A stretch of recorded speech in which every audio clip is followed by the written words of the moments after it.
కలిగి నీతిని అనుసరించి హృదయపూర్వకంగా నిజము పలుకువాడే. అట్టివాడు నాలుకతో కొండెములాడడు, తన చెలికత్తికి కీడు చేయుడు, తన పొరుగు వాని మీద నింద మోపుడు, అతని దృష్టికి నీచుడు అసహ్యుడు. అతడు యెహోవా యందు భయభక్తులు గలవారిని సన్మానించును. అతడు ప్రయాణము చేయగా నష్టము కలిగినను మాట తప్పడు. ఇవన్నీ గుణాలు మనం చెక్ లిస్ట్ పెట్టుకున్నట్టుగా రాసి పెట్టుకో అవసరం లేదు. ఎప్పుడైతే ఏక మనస్సు భారము నీకు కలిగి ఉంటుందో అన్నీ కూడా దీనత్వంలోకి చెక్ లిస్టులోకి అన్నీ వచ్చేస్తాయి. ఒకే ఒక ఆశ, ఒకే ఒక గోలు, ఒకే ఒక దర్శనం నీకు ఏంటంటే భారం.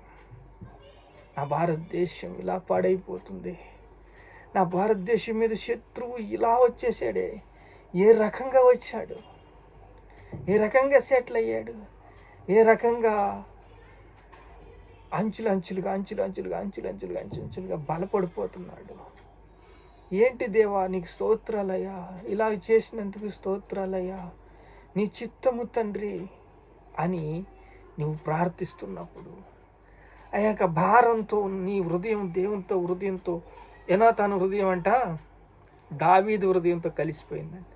అలా హృదయం కలిసినప్పుడు దేవుడు మౌనంగా ఉండడండి. మీ భోగ్యచిత్తులన్నీ కూడా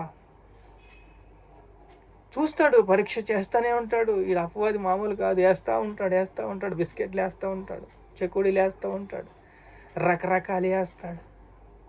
పప్పులే ఉడుకో.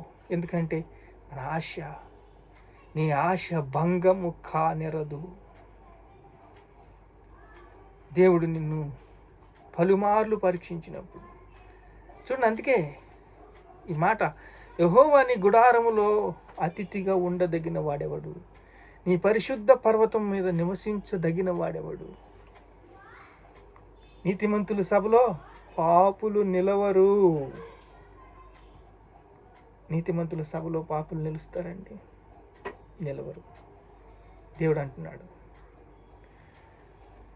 నేను చెప్పింది మీరు చేయలేదు, నా మాట ఆజ్ఞ అతిక్రమం పాపం అని చెప్పి మీలో యుద్ధములు పోరాటములు జరుగుతున్నాయి, భోగైచ్ఛములు బట్టే కదా అంటున్నాడు.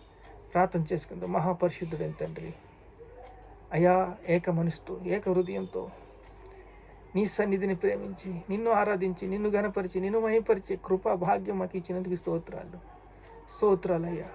కనికర సంపూర్ణుడా స్తోత్రాలు, కృపా సత్య సంపూర్ణుడా స్తోత్రాలు, జీవంగల తండ్రి మీకు స్తోత్రాలు, జీవాధిపతి మీకు స్తోత్రాలు, ఉన్నవాడా అనువాడా స్తోత్రాలు. అయ్యా ఈ యొక్క గుడారంలో అతిథిగా ఉండదగిన వాడేవాడు, ఏక మనస్సుతో ఏక హృదయంతో నిన్ను స్తుతిస్తుండగా, నిన్ను ఆరాధిస్తుండగా, నిన్ను గణపరుస్తుండగా, నిన్ను మహింపరుస్తుండగా, నీ స్వరూపంలోకి వచ్చి నీ కృపలో నీ భద్రపరిచి నాయనా నీ చిత్తం జరిగించేలాగా ఉండాలయ్యా.